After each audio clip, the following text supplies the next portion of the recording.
ಪ್ರಿಯ ವಿದ್ಯಾರ್ಥಿಗಳೇ, ಹಿಂದಿನ ತರಗತಿಯಲ್ಲಿ ನೀವು ಈಗಾಗಲೇ ನೋಡಿದ್ದೀರಾ ಕೌರವೇಂದ್ರನ ಕೊಂದೆ ನೀನು ಅಂತಕ್ಕಂತಹ ಪದ್ಯದಲ್ಲಿ ಏನೆಲ್ಲ ಆಗಿತ್ತು ಅಂತ ಹೇಳಿ ಈ 4 ಪ್ಯಾರಾವನ್ನು ನಾನು ನಿಮಗೆ ಎಕ್ಸ್ಪ್ಲೇನ್ ಮಾಡಿದ್ದೆ. ಯಾರಾದರೂ ನೋಡದೇ ಇದ್ರೆ ಹಿಂದಿನ ಪ್ಯಾರಾದಲ್ಲೇ ನೋಡ್ಕೊಂಡು ಬನ್ನಿ, ಮತ್ತೆ ಸಬ್ಸ್ಕ್ರೈಬ್ ಮತ್ತೆ ಲೈಕ್ ಮಾಡೋದನ್ನ ಮರಿಬೇಡಿ. ಹಾಗಾದ್ರೆ ಇಲ್ಲಿ ಪಾಂಡವರ ಕಡೆಗೆ ಯಾರ್ಯಾರು ಇದ್ರು, ಮೊದಲನೆಯವರು ಯಾರು, ಎರಡನೆಯವರು ಯಾರು, ಮೂರನೆಯವರು ಯಾರು, ನಾಲ್ಕನೆಯವರು ಯಾರು, ಐದನೆಯವರು ಯಾರು ಅಂತ ಹೇಳಿ ನಿಮಗೆ ಗೊತ್ತಾಗಿತ್ತು. ನೆಕ್ಸ್ಟ್ ಪ್ಯಾರಾದಲ್ಲಿ ಏನಾಗುತ್ತೆ ಅಂತ ಹೇಳಿ ಬನ್ನಿ ನೋಡೋಣ ಮಕ್ಕಳೇ. ಹಾಗಿರೋದಕ್ಕಿಂತ ಮುಂಚಿತವಾಗಿ ನೀವು ಏನನ್ನ ಪದಗಳ ಅರ್ಥವನ್ನ ಚೆನ್ನಾಗಿ ನೀವು ಬಹಟನ್ನ ಹಾಕೊಂಡಿರ್ಬೇಕು. ಚೆನ್ನಾಗಿ ಅದ್ರ ಬಗ್ಗೆ ನೀವು ಗಮನವನ್ನು ವಹಿಸ್ಬೇಕು. ನಾನು ಹಿಂದಿನ ತರಗತಿಯಲ್ಲಿ ಹೇಳಿದ್ದೀನಿ ನಿಮಗೆ, ಹಳೆಗನ್ನಡ ಅಂತ ಹೇಳಿ ಬಂದಾಗ ಅಥವಾ ನಡುಗನ್ನಡ ಅಂತ ಹೇಳಿ ಬಂದಾಗ ನಿಮಗೆ ಮೀನಿಂಗ್ಸು ಅದ್ರ ಬಗ್ಗೆ ಚೆನ್ನಾಗಿ ಗೊತ್ತಿದ್ರೇನೆ ಪಾಠ ಚೆನ್ನಾಗಿ ಅರ್ಥ ಆಗ್ಲಿಕ್ಕೆ ಸಾಧ್ಯ ಆಗುತ್ತೆ. ಹಾಗಾದ್ರೆ ನೋಡೋಣ 4ನೇ ಪ್ಯಾರಾದಲ್ಲಿ ಏನಿತ್ತು ಅಂತ ಹೇಳ್ಬಿಟ್ಟು. 4ನೇ ಪ್ಯಾರಾ ಕಂಪ್ಲೀಟೆಡ್ ಆಗಿತ್ತು ನಿಮಗೆ. ಹಸ್ತಿನಾಪುರದ ರಾಜ್ಯದ ಒಡೆಯನನ್ನಾಗಿ ಕೃಷ್ಣ ಮಾಡ್ತೀನಿ ಅಂತ ಹೇಳ್ದ ಕರ್ಣನಿಗೆ. ಮತ್ತೆ ಒಂದು ಕಡೆ ಪಾಂಡವರಿದ್ರು, ಇನ್ನೊಂದು ಕಡೆ ಕೌರವರಿರ್ತಾರೆ, ನೀನೇ ರಾಜ್ಯಕ್ಕೆ ಏನಾಗ್ತೀಯ, ಒಡೆಯನಾಗ್ತೀಯ ಅಂತ ಹೇಳಿದ್ರು. ಇದುವರೆಗೂ ಆಗಿತ್ತು. ನೆಕ್ಸ್ಟ್ ಪ್ಯಾರಾ ನೋಡಿ. ಎಡದ ಮೈಯಲ್ಲಿ ಕೌರವೇಂದ್ರನ ಗಣನ, ಬಲದಲ್ಲಿ ಪಾಂಡುತನಯರ ಗಣನವಿದರಲ್ಲಿ ಮಾದ್ರ ಭಾಗದ ಯಾದವಾದಿಗಳು, ನಡುವೆ ನಿನಗೋಲದೊಳಪ್ಪುವ ಕಡು ವಿಲಾಸವ ಬಿಸಿಡು ಕುರುಪತಿ, ನುಡಿಸೆ ಜೀಯ ಹಸಾದವೆಂಬುದು ಕಷ್ಟ ನೀನೆಂದ. ಹಾಗಾದ್ರೆ ಹೇಗೆ ಹೇಳ್ತಾನೆ ಕೃಷ್ಣ 4ನೇ ಪ್ಯಾರಾದಲ್ಲಿ ನೀವು ಈಗಾಗಲೇ ನೋಡಿರ್ತಕ್ಕಂತಹದ್ದು ಏನು, ಪಾಂಡವರಾಗಿರ್ಬೋದು ಅಥವಾ ಕೌರವರಾಗಿರ್ಬೋದು ನಿನ್ನನ್ನು ಏನು ಮಾಡ್ತಾರೆ, ಸೇವಕರಾಗಿ ಅವರು ಇದ್ದು ನಿನ್ನನ್ನು ರಾಜರನ್ನಾಗಿ, ನಿನ್ನನ್ನು ಒಡೆಯನನ್ನಾಗಿ ಮಾಡ್ತಾರೆ, ನಿನ್ನನ್ನು ಅರಸನನ್ನಾಗಿ ಮಾಡ್ತಾನೆ ಅಂತ ಹೇಳಿ ಕೃಷ್ಣ ಇಲ್ಲ ಸಲ್ಲದ ಆಸೆಗಳನ್ನು ಯಾರಿಗೆ ಹುಟ್ಟಿಸ್ತಾ ಇದ್ದಾರೆ, ಕರ್ಣನಿಗೆ ಹೇಳ್ತಾ ಇದ್ದಾನೆ. ಹಾಗಾದ್ರೆ ಕರ್ಣ ಅದನ್ನೆಲ್ಲ ಕೇಳಿಸ್ಕೊಂಡು ನಿಂತ್ಕೊಂಡಿದ್ದಾನೆ. ಹಾಗೆ ಮತ್ತೆ ಕೃಷ್ಣ ಏನನ್ನ ಹೇಳ್ತಾನೆ ನೋಡಿ. ಎಡದ ಮೈಯಲ್ಲಿ ಕೌರವೇಂದ್ರನ ಗಡನ, ಗಡನ ಮೀನ್ಸ್ ಗುಂಪು. ನಿಮ್ಗೆ ಗೊತ್ತಿರಬೇಕು ಮಕ್ಕಳೇ, ಮೀನಿಂಗ್ಸ್ ಎಲ್ಲ ಚೆನ್ನಾಗಿ ನಿಮ್ಗೆ ಗೊತ್ತಿರಬೇಕು. ಗಡನ ಅಂದ್ರೆ ಏನು, ಗುಂಪು ಅಂತ ಹೇಳಿ. ಹಾಗಾದ್ರೆ ಎಡಭಾಗದಲ್ಲಿ ಯಾರ ಸಮೂಹವಿರುತ್ತೆ, ಕೌರವರ ಸಮೂಹ, ಗುಂಪು ಸಮೂಹವಿರುತ್ತೆ. ಬಲದ ಪಾಂಡುತನಯರ ಗಣನ, ಹಾಗಾದ್ರೆ ಬಲದ ಭಾಗದಲ್ಲಿ, ಎಡಭಾಗದಲ್ಲಿ ಯಾರಿರ್ತಾರೆ, ಕೌರವರು ಇರ್ತಾರೆ, ಬಲಭಾಗದಲ್ಲಿ ಯಾರಿರ್ತಾರೆ, ಪಾಂಡವರು ಇರ್ತಾರೆ. ಹಾಗಿರ್ಬೇಕಾದ್ರೆ ಬಿದರಲ್ಲಿ ಮಾತ್ರ ಮಾಗದ ಯಾದವಾದಿಗಳು, ಮುಂಭಾಗದಲ್ಲಿ ಯಾರಿರ್ತಾರೆ, ಮಾದ್ರರು ಮತ್ತೆ ಮಾಗದರು, ಯಾದರು, ಎಲ್ಲ ಪ್ರಜೆಗಳು ಎಲ್ಲರೂ ಎಲ್ಲಿರ್ತಾರೆ, ನಿನ್ನ ಮುಂದಗಡೆ ಇರ್ತಾರೆ. ಹಾಗಾದ್ರೆ ಎಡದ ಭಾಗದಲ್ಲಿ ಯಾರಿರ್ತಾರೆ, ಕೌರವರು ಇರ್ತಾರೆ, ಬಲಭಾಗದಲ್ಲಿ ಯಾರಿರ್ತಾರೆ, ಪಾಂಡವರು ಇರ್ತಾರೆ, ನಿನ್ನ ಎದುರಿಗೆ ಯಾರಿರ್ತಾರೆ, ತುಂಬಾ ಸೈನಿಕರು, ಯಾದವರು, ಮಾಗದರು, ಮಾತೃಗಳು, ಇವರೆಲ್ಲರೂ ಏನಿರ್ತಾರೆ, ನಿನ್ನ ಎದುರುಗಡೆ ಇರ್ತಾರೆ ಅಂತ ಹೇಳ್ತಾನೆ. ಇವರ ನಡುವೆ ನೀನು ರಾಜ್ಯಸಭೆಯಲ್ಲಿ ಸೋವಿಸುವ ಮಹಾ ವೈಭವದಲ್ಲಿರುವುದನ್ನು ಬಿಟ್ಟು ದುರ್ಯೋಧನ ಕರೆದಾಗ ಸ್ವಾಮಿ ತನ್ನ ಅನುಗ್ರಹ ಎಂದು ನಿನಗೆ ಕಷ್ಟಕರವಲ್ಲವೇ ಎಂದು ಹೇಳ್ದ. ಹಾಗಾದ್ರೆ ಹೇಳ್ತಾನೆ ಏನಂತ ಹೇಳಿ, ಎಡದ ಮೈಯಲ್ಲಿ ಕೌರವೇಂದ್ರನ ಗಡನ ಇರುತ್ತೆ, ಗುಂಪು ಇರುತ್ತೆ, ಬಲದಲ್ಲಿ ಪಾಂಡವರು ಇರ್ತಾರೆ, ಎದುರುಗಡೆಯಲ್ಲಿ ಮಾಗದ, ಯಾದ್ರರು, ಸೈನಿಕರು ಇವರೆಲ್ಲ ಇರ್ತಾರೆ. ಹಾಗಿರ್ಬೇಕಾದ್ರೆ ನಡುವೆ ನೀನೇರ್ತೀಯ, ನಿನಗೊಲ್ಲದೊಪ್ಪುವ ಕಡು ವಿಲಾಸವ ಬಿಸಿಟ್ಟು, ಇದನ್ನೆಲ್ಲವನ್ನ ಬಿಟ್ಬಿಟ್ಟು, ಈ ಆಸೆಗಳನ್ನೆಲ್ಲ ಬಿಟ್ಬಿಟ್ಟು, ಈ ಮಹಾ ವೈಭೋಗವನ್ನ ಎಲ್ಲ ಬಿಟ್ಬಿಟ್ಟು ಏನ್ ಮಾಡ್ತೀಯ, ದುರ್ಯೋಧನ ಕರೆದಾಗ ಸ್ವಾಮಿ ಅಂತ ಹೇಳಿ ಅವನ ಬಾಯದ ಮೂಲಕ್ಕೆ ನೀನ್ ಹೋಗ್ತೀಯ, ಅವನಿಗೆ ಕೈ ಚಾಚ್ಕೊಂಡು ನೀನ್ ಹೋಗ್ತೀಯ ಅಂತ ಹೇಳಿ ಹೀಗೆ ಕೇಳ್ತಾ ಇದ್ದಾನೆ. ನುಡಿಸೆ ಜೀಯ ಹಸಾದವೆಂಬುದು ಕಷ್ಟ ನೀನೆಂದ. ನುಡಿಸೆ ಜೀಯ ಹಸಾದ ಅಂತ ಹೇಳಿದ್ರೆ ತಮ್ಮ ಅನುಗ್ರಹ, ತಮ್ಮ ಪ್ರಸಾದ ಅಂತ ಹೇಳಿ ಕೈ ಒಡ್ಡಿ ನೀನು ಏನ್ ಮಾಡ್ತೀಯ, ಕೇಳ್ತೀಯಲ್ಲ, ನಿಂಗೆ ಕಷ್ಟ ಅಂತ ಅನ್ಸೋದಿಲ್ವಾ? ಜೀಯ ಹಸಾದ ಅಂದ್ರೆ ಕಷ್ಟ ಅಂತ ಹೇಳಿ ಅನ್ಸೋದಿಲ್ವಾ ನಿನ್ಗೆ ಇನ್ನೊಬ್ಬರನ್ನ ಕೈ ಚಾಚಿ ಕೇಳೋದಕ್ಕೆ? ಯಾಕಂದ್ರೆ ನೀನೊಬ್ಬ ರಾಜನಾಗ್ತಕ್ಕಂತಹ ಎಲ್ಲಾ ಕ್ವಾಲಿಟೀಸ್ ನಿನ್ನಲ್ಲಿದೆ, ನೀನ್ ಆಗ್ಬಹುದು ಮುಂದೆ ಮನಸ್ಸನ್ನ ಮಾಡಿದ್ರೆ. ಆದ್ರೆ ನೀನು ಹೋಗಿ ಈ ಕೆಲಸವನ್ನ ಮಾಡ್ತಾ ಇದೆಯಲ್ಲ, ಇದು ಸರಿನಾ ಅಂತ ಹೇಳಿ ಏನ್ ಮಾಡ್ತಾನೆ ಕೃಷ್ಣ ಕರ್ಣನ ಮನಸ್ಸಲ್ಲಿ ಹೀಗೆ ಬೀಜವನ್ನ ಬಿತ್ತಾ ಇದ್ದಾನೆ. ಹೀಗೆ ಇರತಕ್ಕಂತಹ ಸ್ಥಿತಿಯನ್ನ ಅವನಿಗೆ ಹೇಳಿಕೊಡ್ತಾ ಇದ್ದಾನೆ. ಇದೆಲ್ಲವೂ ಯಾರಿಗೆ ಗೊತ್ತಿಲ್ಲ, ಜನ್ಮ ರಹಸ್ಯ, ಯಾವುದೇ ರೀತಿಯಾದಂತಹ ಜನ್ಮ ರಹಸ್ಯ ಕರ್ಣನಿಗೆ ಗೊತ್ತಿರೋದಿಲ್ಲ. ಹಾಗಾಗಿ ಹೀಗೆ ಕೃಷ್ಣನ ಅವನಿಗೆ ಹೇಳ್ತಾನೆ ನೋಡಿ. ಆಗ ಕರ್ಣನಿಗೆ ಏನಾಗಬಹುದು, ಕೃಷ್ಣನ ಮಾತನ್ನ ಕೇಳಿ, ನಿಮ್ಗೆ ಯಾವುದು ಗೊತ್ತಿಲ್ಲ, ನಾನು ಪಾಂಡವರ ಕಡೆಯವನ ಅಥವಾ ಸೂರ್ಯನ ಪುತ್ರನ, ಇವರೆಲ್ಲ ನನ್ನ ಅಣ್ಣ ತಮ್ಮಂದಿರ, ಇದ್ಯಾವುದು ಗೊತ್ತಿಲ್ಲದೆ ಅವನು ಯುದ್ಧಕ್ಕೆ ರೆಡಿಯಾಗಿ ನಿಂತ್ಕೊಂಡಿದ್ದಾನೆ, ಇನ್ನೇನು ಕೌರವರ ಪರ ಅವನು ಹೋರಾಡಬೇಕು ಅಂತ ಹೇಳಿ ಅನ್ಕೊಳ್ತಾ ಇದ್ದಾಗ ಹೀಗೆ ಕೃಷ್ಣನು ಎಲ್ಲ ವಿಚಾರಗಳನ್ನ ಅವನಿಗೆ ಹೇಳ್ತಾನೆ. ಹಾಗಾದ್ರೆ ಹೇಗಾಗಿರ್ಬೇಡ ಕರ್ಣನಿಗೆ, ಇದನ್ನೆಲ್ಲವನ್ನ ತಿಳ್ಕೊಂಡ್ಬಿಟ್ಟು ಮುಂದೆ ಅವನು ಏನ್ ಮಾತಾಡ್ತಾನೆ ನೋಡಿ ನೆಕ್ಸ್ಟ್ ಪ್ಯಾರಾ. ಹಾಗಾದ್ರೆ ಕೊರಳ ಸೆರೆ ಹಿಗ್ಗಿದವು ದೃಗ ಜಲ ಉರವಣಿಸಿ ಕೊಡು ನೊಂದನಾಕಟ ಕುರಪತಿಗೆ ಕೇಡಾದುದೆಂದನು ತನ್ನ ಮನದೊಳಗೆ ಹರೆಯ ಹಗೆ ಹೊಗೆ ದೂರದುಹುದೆ ಬರಿದೇ ಹೋಹುದೇ ತನ್ನ ವಂಶವ ನರಹಿಕೊಂದನು ಹಲವು ಮಾತಿನೆಂದು ಚಿಂತಿಸಿದ. ಅಂದರೆ ಹೀಗೆ ಹೇಳ್ತಾ ಇದ್ದಾನೆ. ಇಷ್ಟೊತ್ತು ಏನ್ ಮಾಡ್ದ, ಕೃಷ್ಣ ಹೇಳಿರ್ತಕ್ಕಂತಹ ಎಲ್ಲ ಮಾತುಗಳನ್ನ ಅವನು ಕೇಳಿಸ್ಕೊಳ್ತಾ ಇದ್ದಾನೆ. ಅದಾದ್ಮೇಲೆ ಕರ್ಣನು ಹೀಗೆ ಮನ್ಸಲ್ಲಿ ಅನ್ಕೊಳ್ತಾನೆ, ಕೃಷ್ಣನ ಮಾತನ್ನು ಕೇಳಿದ ಕರ್ಣ ಹೀಗೆ ಅನ್ಕೊಳ್ತಾ ಇದ್ದಾನೆ, ಕೊರಳ ಸೆರೆ ಹಿಗ್ಗಿದವು. ಹಾಗಾದ್ರೆ ಏನೋ ಕುತ್ತಿಗೆ ನರಗಳು ಏನಾಗ್ತಾ ಇದಾವೆ, ಕುತ್ತಿಗೆ ಅಂದ್ರೆ ಇಲ್ಲಿರ್ತಕ್ಕಂತಹ ನೆಕ್ಕಿನ ನರಗಳು ಏನಾಗ್ತಾ ಇದೆ, ಉಬ್ಬುತ್ತಾ ಇದಾವೆ ಅವನಿಗೆ. ಇದನ್ನೆಲ್ಲ ಕೇಳಿಸ್ಕೊಂಡ್ಬಿಟ್ಟು ಹೀಗಾಗ್ತಾ ಇದೆ ಅವನಿಗೆ. ಕೊರಳ ಸೆರೆ ಹಿಗ್ಗಿದವು ದೃಗಜಲ. ದೃಗಜಲ ಅಂದ್ರೆ ನಿಮ್ಗೆ ಗೊತ್ತಿರ್ಬೇಕು ಏನಂತ ಹೇಳ್ಬಿಟ್ಟು, ಕಣ್ಣೀರು ಅಂತ ಹೇಳಿ. ಹಾಗಾದ್ರೇನು, ಕೊರಳ ಸೆರೆ ಹಿಗ್ಗಿದವು, ನರಗಳು ಉಬ್ಬಿದ್ವು, ಕೊರಳಲ್ಲಿರ್ತಕ್ಕಂತಹ ನರಗಳು ಉಬ್ಬಿದ್ವು, ಮತ್ತೆ ಕಣ್ಣಲ್ಲಿ ಏನಾಗ್ತಾ ಇದೆ, ನೀರು ಹೋಗ್ತಾ ಇದೆ. ಹೆಚ್ಚಾಯ್ತು, ದುಃಖ ಹೆಚ್ಚಾಯ್ತು. ಉರವಣಿಸಿ ಕೂಡ ನೊಂದನ ಕಟ. ದುರ್ಯೋಧನಿಗೆ ಏನಾಯ್ತು, ಕೇಡು ಸಂಭವಿಸ್ತು ಅಂತ ಹೇಳಿ ಅವನಿಗೆ ಬೇಜಾರಾಗ್ತಾ ಇದೆ.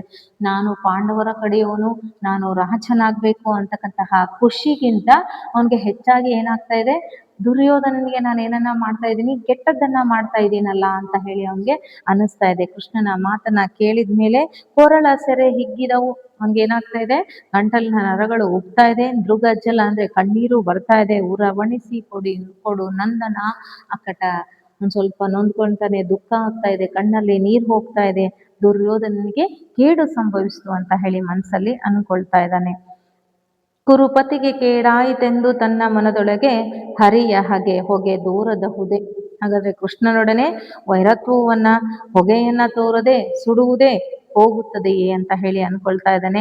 ನನ್ನ ವಂಶದ ವಿಚಾರವನ್ನ ಬರಿದೇ ಹೋಗುವುದೇ ತನ್ನ ವಂಶವ ನರಹಿಕೊಂದನು. ಹಾಗಾದ್ರೆ ತನ್ನ ವಂಶದ ವಿಚಾರವನ್ನ ಹೇಳಿ ನನ್ನನ್ನು ಸಾಯಿಸಿದ ಅಂತ ಹೇಳಿ ಅನ್ಕೊಳ್ತಾ ಇದ್ದಾನೆ. ಮನಸ್ಸಲ್ಲೇ ಭಾವಿಸ್ತಾ ಇದ್ದಾನೆ. ಯಾಕಂದ್ರೆ ಅದನ್ನ ಬಾಯ್ಬಿಟ್ಟು ಯಾರ ಹತ್ರ ಹೇಳೋ ಹಾಗಿಲ್ಲ, ಕೃಷ್ಣನ ಹತ್ತಿರ ಹೇಳೋ ಹಾಗಿಲ್ಲ. ತನ್ನ ಮನಸ್ಸಲ್ಲಿ ಇವೆಲ್ಲ ವಿಚಾರಗಳನ್ನ ಕೇಳಿದಾದ್ಮೇಲೆ ತನ್ನ ಮನಸ್ಸಲ್ಲಿ ಅನ್ಕೊಳ್ತಾ ಇದ್ದಾನೆ, ನನ್ನ ವಂಶದ ವಿಚಾರವನ್ನೆಲ್ಲ ಹೇಳ್ಬಿಟ್ಟು ಕೃಷ್ಣ ಏನ್ ಮಾಡಿದ, ಈಗ ನನ್ನನ್ನ ಸಾಯಿಸಿ ಬಿಟ್ಟಲ್ವಾ ಅಂತ ಹೇಳಿ ಮನಸ್ಸಲ್ಲಿ ಅವನು ಅನ್ಕೊಳ್ತಾ ಇದ್ದಾನೆ. ನರುಹಿ ಕೊಂದನು ಹಲವು ಮಾತಿನೆಂದನು ಚಿಂತಿಸಿದ. ಇನ್ನು ಹೆಚ್ಚು ಮಾತುಗಳನ್ನಾಡಿ ಏನು ಉಪಯೋಗ ಇಲ್ಲ ಎಂದ ಕರ್ಣ ಯೋಚಿಸಿದ. ನಾನು ಮರು ಉತ್ತರವಾಗಿ ಕೃಷ್ಣನ್ಗೆ ಏನನ್ನೋ ಹೇಳಲಿಕ್ಕೆ ಸಾಧ್ಯ ಇಲ್ಲ, ಇರೋ ವಿಚಾರ ಎಲ್ಲ ಹೇಳಿ ಈ ಟೈಮಲ್ಲೇ ಹೇಳಬೇಕಾಗಿತ್ತಾ ಅಂತಕ್ಕಂತಹ ಒಂದು ಯೋಚನೆ ಯಾರಲ್ಲಿ ಬರ್ತಾ ಇದೆ, ಕರ್ಣನಲ್ಲಿ ಬರ್ತಾ ಇದೆ. ಅಂದ್ರೆ ನಮ್ಗೇನಾದ್ರೂ ಈ ತರ ಒಂದು ಸನ್ನಿವೇಶ ಸಿಕ್ಕಿದ್ರೆ, ನಾವೇನಾದ್ರೂ ಎಲ್ಲೋ ಕಳೆದೋಗಿ ಇನ್ನೊಬ್ಬರ ಮನೆಯಲ್ಲಿ ಇದ್ದಾಗ, ಒಂದು ರಾಜ್ಯ ವೈಭೋಗದ ಮನೆಯಲ್ಲಿ ನಾವೇನಾದ್ರೂ ಹುಟ್ಟಿ ಬಂದಿದೆ ಅಂತ ಹೇಳಿ ವಿಚಾರ ಗೊತ್ತಾಗಿದ್ರೆ ನಾವು ಇಮಿಡಿಯೇಟ್ ಆಗಿ ಹೋಗ್ಬಿಡ್ತಾ ಇದ್ವಿ ಮಕ್ಳೇ. ಬಟ್ ಆದ್ರೆ ಕರ್ಣ ಹಾಗೆ ಮಾಡ್ಲಿಲ್ಲ. ಯಾಕಂದ್ರೆ ಕರ್ಣನು ಯಾವಾಗಲೂ ಪಾಂಡವರ ಕಡೆ ಇವನು ಅಂದ್ರೆ ನ್ಯಾಯದ ಕರೆ ಹೋರಾಡ್ತಕ್ಕಂತಹ ವ್ಯಕ್ತಿಯಾಗಿದ್ದಾನೆ.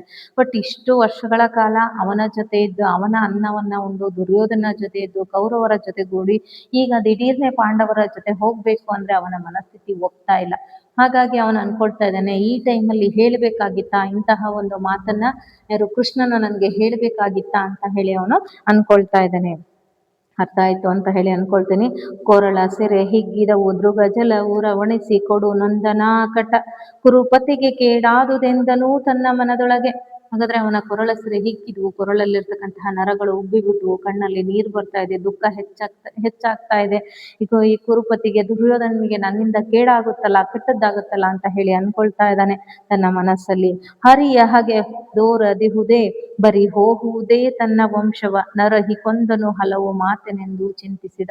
ಈ ಟೈಮಲ್ಲೇ ಹೇಳ್ಬೇಕಿತ್ತ, ಹೇಳ್ಬಿಟ್ಟು ನನ್ನ ವಂಶದ ವಿಚಾರವನ್ನೆಲ್ಲ ಹೇಳ್ಬಿಟ್ಟು ನನ್ನನ್ನ ಕೊಂದು ಬಿಟ್ಟ ಅಂತ ಹೇಳಿ ತನ್ನ ಮನದಲ್ಲಿ ಹೀಗೆ, ಇನ್ನು ಏನು ಮಾತಾಡಿ ಉಪಯೋಗವಿಲ್ಲ ಕೃಷ್ಣನ ಹತ್ತಿರ ಅಂತ ಹೇಳಿ ತನ್ನ ಮನಸ್ಸಲ್ಲಿ ಅವನು ಅನ್ಕೊಳ್ತಾ ಇದ್ದಾನೆ. ಹಾಗಿರ್ಬೇಕಾದ್ರೆ ಇವನೆಲ್ಲ ಮನಸ್ಥಿತಿಯನ್ನ ಅರಿತ ಕೃಷ್ಣ ಮತ್ತೆ ಇದಕ್ಕೆ ಮರು ಉತ್ತರವಾಗಿ ಇನ್ನಷ್ಟು ವಿಚಾರಗಳನ್ನ ಅವನ ಹತ್ರ ಹೇಳ್ತಾ ಇದ್ದಾನೆ. ಕೇಳ್ಬೇಕಲ್ಲ, ಯಾಕೆ ನೀನ್ ಸುಮ್ಮನೆ ಅದೇ ಅಂತ ಅವನ್ನ ಅಬ್ಸರ್ವ್ ಮಾಡ್ತಾ ಇದ್ದಾನೆ, ಅವನನ್ನ ನೋಡ್ತಾ ಇದ್ದಾನೆ, ಅವನಿಗೆ ದುಃಖ ಆಗ್ತಾ ಇದೆ, ಅವನಿಗೆ ಅಳು ಬರ್ತಾ ಇದೆ. ಇದನ್ನೆಲ್ಲವನ್ನ ಅರಿತ ಕೃಷ್ಣ ಹೀಗೆ ಹೇಳ್ತಾನೆ. ನೋಡಿ ಮಕ್ಳೇ ಏನಂತ ಹೇಳ್ತಾನೆ. ಏನೈ ಹೇಳೈ ಕರ್ಣ ಚಿತ್ತ ಗ್ಲಾನಿ ಯಾವುದು ಮನಕ್ಕೆ ಕುಂತಿ ಸೂನುಗಳು ಬೆಸಕೈಗೊಂಬುದು ಸೇರದೆ ನಿನಗೆ ಹಾನಿಯಿಲ್ಲೆನ್ನ ಅಣೆ ನುಡಿ ನುಡಿ ಮೌನವೇತಕ್ಕೆ ಮರುಳುತನ ಬೇಡಾನು ನಿನ್ನ ಪದಸದೆಯ ಬಯಸುವವನೆಲ್ಲ ಕೇಳೆಂದ. ಹಾಗಾದ್ರೆ ಕರ್ಣನ ಮನಸ್ಸನ್ನ ಅರ್ತಿರ್ತಕ್ಕಂತಹ ಕೃಷ್ಣ ಹೀಗೆ ಹೇಳ್ತಾನೆ. ನೋಡಿ ಮಕ್ಳೇ ಎಷ್ಟು ಚೆನ್ನಾಗಿ ಹೇಳ್ತಾನೆ. ಏನೈ ಹೇಳೈ ಕರ್ಣ, ಏನು ನಿನ್ನ ಮನಸ್ಸಿನ ತಲ್ಲಣ, ಹೇಳು, ಏನು ನಿನ್ನ ಮನಸ್ಸಲ್ಲಿ ನಡೀತಾ ಇದೆ, ಯಾಕೆ ಅಳ್ತಾ ಇದೆಯಾ, ಏನು ಓಡ್ತಾ ಇದೆ, ನಾನು ಹೇಳಿದಕ್ಕೆ ನಿನ್ನ ಮರು ಉತ್ತರ ಏನು ಅಂತ ಹೇಳಿ ಹೀಗೆ ಕೇಳ್ತಾ ಇದ್ದಾನೆ. ಏನು ಹೇಳ ಈ ಕಾರಣ, ಚಿತ್ತ ಗ್ಲಾನಿ ಯಾವುದು ಮನಕ್ಕೆ. ಹಾಗಾದ್ರೆ ನಿನ್ನ ಮನಸ್ಸಿನ ಚಿತ್ತ ಎಲ್ಲಿದೆ, ಏನು ಹೇಳು ಅಂತ ಹೇಳಿ ಕೇಳ್ತಾ ಇದ್ದಾನೆ. ಮನಕ್ಕೆ ಕುಂತಿ ಸೂನುಗಳು ಬೆಸಕೈ ಎಂಬುದು ಸೇರದೆ ನಿನಗೆ. ಕುಂತಿಯ ಮಕ್ಕಳನ್ನ ಏನ್ ಮಾಡೋದು, ಪಾಂಡವರಿಂದ ಸೇವೆ ಮಾಡಿಸ್ಕೊಳ್ಳೋದು ನಿಂಗೇನು ಇಷ್ಟ ಇಲ್ವಾ ಅಂತ ಹೇಳಿ ಕೇಳ್ತಾ ಇದ್ದಾನೆ. ಹಾಗಾದ್ರೆ ಸೂನುಗಳು ಬೆಸಕೈ ಎಂಬುದು ಸೇರದೆ ನಿನಗೆ, ಅವರ ಹತ್ರ ನಿನ್ಗೆ ಸೇವೆನ ಮಾಡಿಸ್ಕೊಳಕ್ ಇಷ್ಟ ಇಲ್ವಾ, ನೀನು ಒಡೆಯನಾಗ್ಲಿಕ್ಕೆ ಇಷ್ಟ ಇಲ್ವಾ ಅಂತ ಹೇಳಿ ಕೇಳ್ತಾ ಇದ್ದಾನೆ. ಹಾನಿ ಇಲ್ಲೆನ್ನಾನೆ ನುಡಿ ನುಡಿ ಅಂತ ಹೇಳಿ ಹೇಳ್ತಾ ಇದ್ದಾನೆ. ಏನೋ ನನ್ನಾಣೆ, ಏನೂ ನಿನಗೆ ಕೇಡನ್ನ ನಾನು ಬಯಸುವುದಿಲ್ಲ, ನಿನಗೆ ಇದರಿಂದ ಯಾವುದೇ ರೀತಿ ಹಾನಿ ಇಲ್ಲ, ನುಡಿ ನುಡಿ ಮಾತಾಡು ಮಾತಾಡು ಅಂತ ಹೇಳಿ ಹೇಳ್ತಾ ಇದ್ದಾನೆ. ಯಾಕೆ ಈ ಮೌನ, ಏನಾದ್ರೂ ಮಾತಾಡು ಅಂತ ಹೇಳಿ ಕೇಳ್ತಾ ಇದ್ದಾನೆ. ಮೌನ ವೇತಕ್ಕೆ ಮರುಳುತನ ಬೇಡಾನು, ನಿನ್ನ ಪದಸದೆಯ ಬಯಸುವವನೆಲ್ಲ ಕೇಳೆಂದ. ಹಾಗಾದ್ರೆ ಏನು, ಸುಮ್ಮನೆ ಮೌನಿಯಾಗಿ ಯಾಕಿರ್ತೀಯ, ಹುಚ್ಚಂತರ ಆಗ್ಬೇಡ ನೀನು, ನಾನು ನಿನಗೆ ಎಂದಿಗೂ ಏನನ್ನ ಬಯಸೋದಿಲ್ಲ, ಕೆಟ್ಟದ್ದನ್ನ ಬಯಸೋದಿಲ್ಲ ಅಂತ ಹೇಳಿ ಅವನು ಹೇಳ್ತಾನೆ. ಯಾವಾಗಲೂ ನಿನ್ನ ಹಿತವನ್ನೇ ಬಯಸೋದು, ಹಾಗಾಗಿ ನನ್ನ ಮಾತನ್ನ ಆಲಿಸು, ನನ್ನ ಮಾತನ್ನ ಕೇಳು ಅಂತ ಹೇಳಿ ಮತ್ತೆ ಕೃಷ್ಣ ಅವನಿಗೆ ಒತ್ತಾಯವನ್ನ ಮಾಡ್ತಾನೆ. ಇದೆಲ್ಲವನ್ನ ಕೇಳಿಸ್ಕೊಂಡಿರ್ತಕ್ಕಂತಹ ಕರ್ಣ, ನಾನು ಕೌರವರಿಗೆ ಮೋಸ ಮಾಡ್ಬೇಕಾಗುತ್ತಲ್ಲ, ನಾನು ಕೆಟ್ಟದ್ದನ್ನ ಮಾಡ್ಬೇಕಾಗುತ್ತಲ್ಲ, ಈಗ ನಾನು ಸುಮ್ಮನೆ ಇರೋದು ವಾಸಿ, ಏನು ಮರು ಉತ್ತರವಾಗಿ ಮಾತಾಡೋದು ಬೇಡ ಅಂತ ಹೇಳಿ ಒಂದು ಕ್ಷಣ ಸುಮ್ಮನಿದ್ದಾಗ ಮತ್ತೆ ಕೆದಕಿ ಏನ್ ಮಾಡ್ತಾನೆ ಕೃಷ್ಣ, ಹೀಗೆ ಕೇಳ್ತಾನೆ. ಏನು ಹೇಳ ಕರ್ಣ, ನಿನ್ನ ಮನಸ್ಸಲ್ಲಿ ಏನ್ ನೋಡ್ತಾ ಇದೀಯಾ, ಯಾಕೆ ನೀನು ಸುಮ್ಮನೆ ಇದೀಯಾ, ನಿನ್ ಮನಸ್ಸಲ್ಲಿ ಏನಾಗ್ತಾ ಇದೆ ಅದನ್ನ ಹೇಳು, ಯಾಕೆ ನಿಂಗೆ ಪಾಂಡವರಿಂದ ಸೇವೆಯನ್ನ ಮಾಡಿಸ್ಕೊಳ್ಳಿಕ್ಕೆ ಇಷ್ಟ ಇಲ್ವಾ ಅಂತ ಹೇಳಿ ಅವನು ಕೇಳ್ತಾ ಇದ್ದಾನೆ.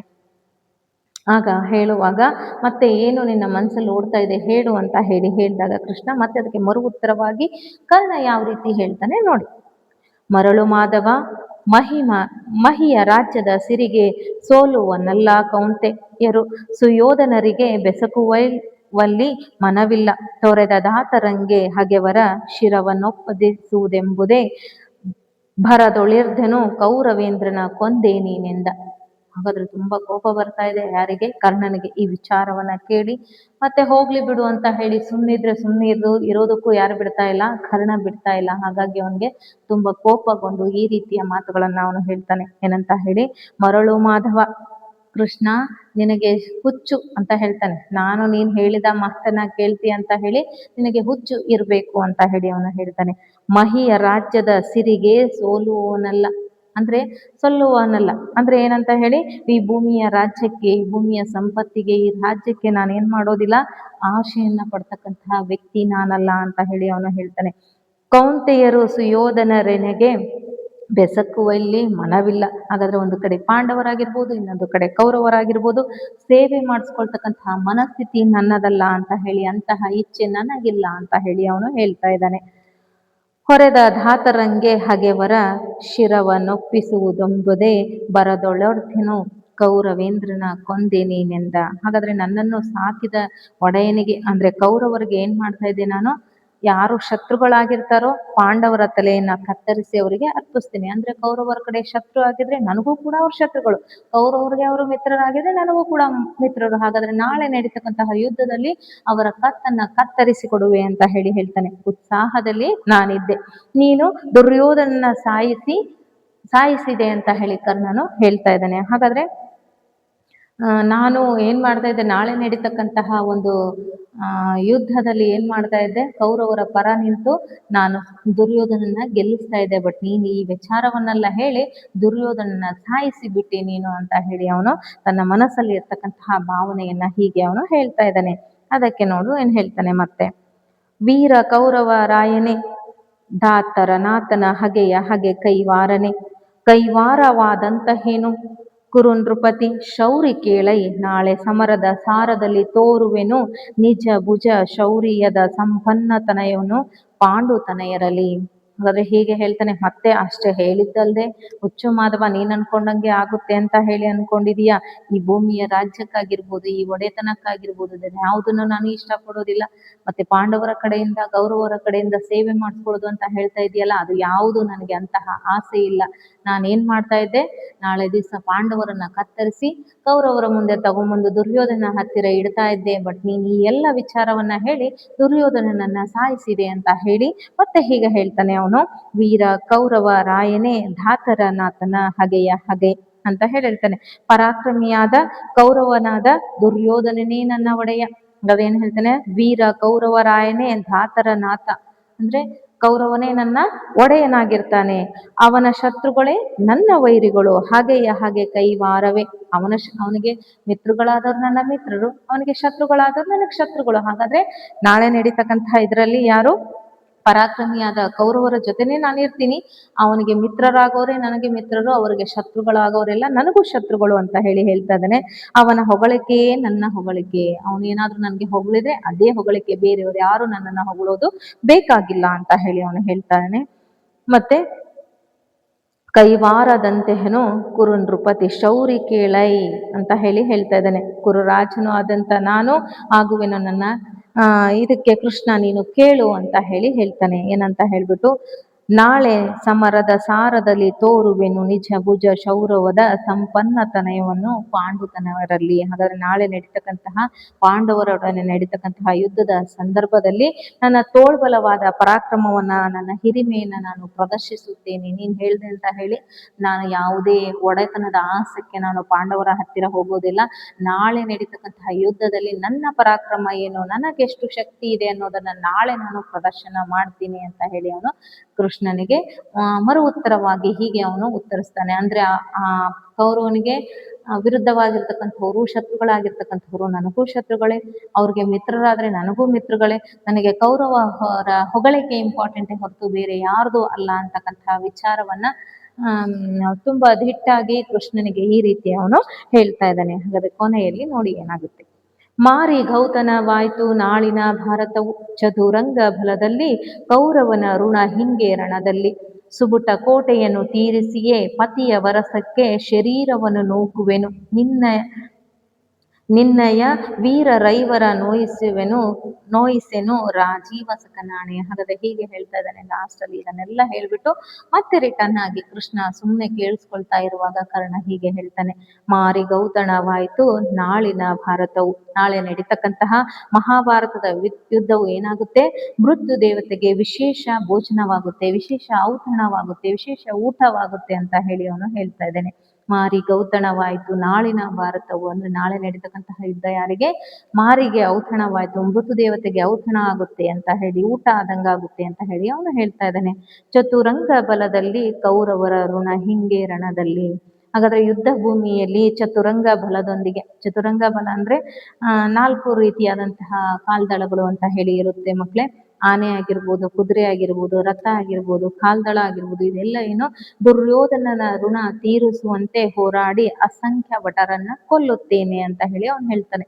ನಾಳೆ ನಡೀತಕ್ಕಂತಹ ಋಣ ಹಿಂಗೆ ರಣದಲ್ಲಿ ಸುಬುಟ ಕೋಟೆಯನ್ನು ತೀರಿಸಿಯೇ ಪತಿಯ ವರಸಕ್ಕೆ ಶರೀರವನ್ನು ನೂಕುವೆನು. ಹಾಗಾದ್ರೆ ಎಲ್ಲರನ್ನ ಹೀಗೆ ನಾನು ಕೊಲ್ತೀನಿ. ಈ ತರ ಚತುರಂಗ ಬಲ, ಚತುರಂಗ ಬಲ ಅಂದ್ರೆ 4 ಬಲಗಳುಳ್ಳ ನಾನು.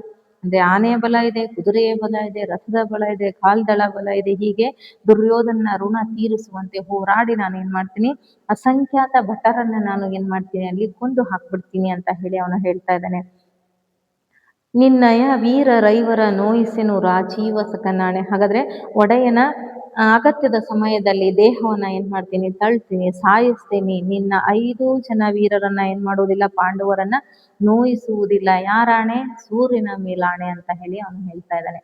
ಅಲ್ಲಿರ್ತಕ್ಕಂತಹ ಎಲ್ಲ ಸೈನ್ಯವನ್ನ ನಾನು ಇದನ್ ಮಾಡ್ತೀನಿ, ಬಟ್ ನಿನ್ನ 5 ಯಾರನ್ನ, ಪಾಂಡವರನ್ನ ಏನ್ ಮಾಡೋದಿಲ್ಲ ನಾನು, ರಾಜೀವ ಸಕನಾಣೆ ಅಂದ್ರೆ ಸೂರ್ಯನ ಮೇಲಾಣೆ, ನಾನು ಏನನ್ನ ಮಾಡೋದಿಲ್ಲ, ಅವರನ್ನ ಯಾರಿಗೂ ಮನಸ್ಸನ್ನ ನೋಯಿಸದೆ ಈ ರೀತಿಯ ಒಂದು ಯುದ್ಧವನ್ನ ನಾನು ಮಾಡ್ತೀನಿ ಅಂತ ಹೇಳಿ ಪ್ರಮಾಣವನ್ನ ಮಾಡ್ತಾನೆ ಶ್ರೀಕೃಷ್ಣನಿಗೆ. ಹಾಗಾದ್ರೆ ಶ್ರೀಕೃಷ್ಣ ಏನಂತ ಹೇಳಿ ಅನ್ಕೊಂಡಿದ್ದ ಮಕ್ಳೇ ಅಂತ ಹೇಳಿ ನಿಮ್ಗೆ ಗೊತ್ತು. ಈ ರೀತಿಯ ಒಂದು ಕೌರವೇಂದ್ರನ ಕೊಂದೆ ನೀನು ಅಂತ ಹೇಳಿ ಯಾವಾಗ ಹೇಳ್ತಾನೆ ಅನ್ನೋದು ನಿಮ್ಗೆ ಈಗ ಅರ್ಥ ಆಗಿರುತ್ತೆ ಮಕ್ಳೇ. ಹಾಗಾದ್ರೆ ಕರ್ಣನು ಈ ರೀತಿಯ ಒಂದು ಎಲ್ಲ ಜನ್ಮ ರಹಸ್ಯವನ್ನ ತಿಳಿದಾಗ ಅವನು ದುಃಖಿತನಾಗಿ ಕೃಷ್ಣನ ಮುಂದೆ ಹೀಗೆ ಹೇಳ್ತಾನೆ, ನಾಳೆ ನಡೀತಕ್ಕಂತಹ ಯುದ್ಧದಲ್ಲಿ ನನ್ನ ಬಲವನ್ನ ನನ್ನ ಶಕ್ತಿಯನ್ನ ಪ್ರದರ್ಶನ ಮಾಡ್ತಾ ಇದೆ, ಆ ಟೈಮಲ್ಲಿ ನೀನು ಹೀಗೆ ಹೇಳ್ದೆ ಅಂತ ಹೇಳಿ ಅವನು ಹೀಗೆ ಹೇಳ್ತಾನೆ. ಇದಿಷ್ಟು ನಿಮ್ಮ ಕೌರವೇಂದ್ರನ ಕೊಂದೆ ನೀನು ಅಂತಕ್ಕಂತಹ ಪದ್ಯದ ಸಾರಾಂಶ ಮಕ್ಕಳೇ. ಧನ್ಯವಾದಗಳು.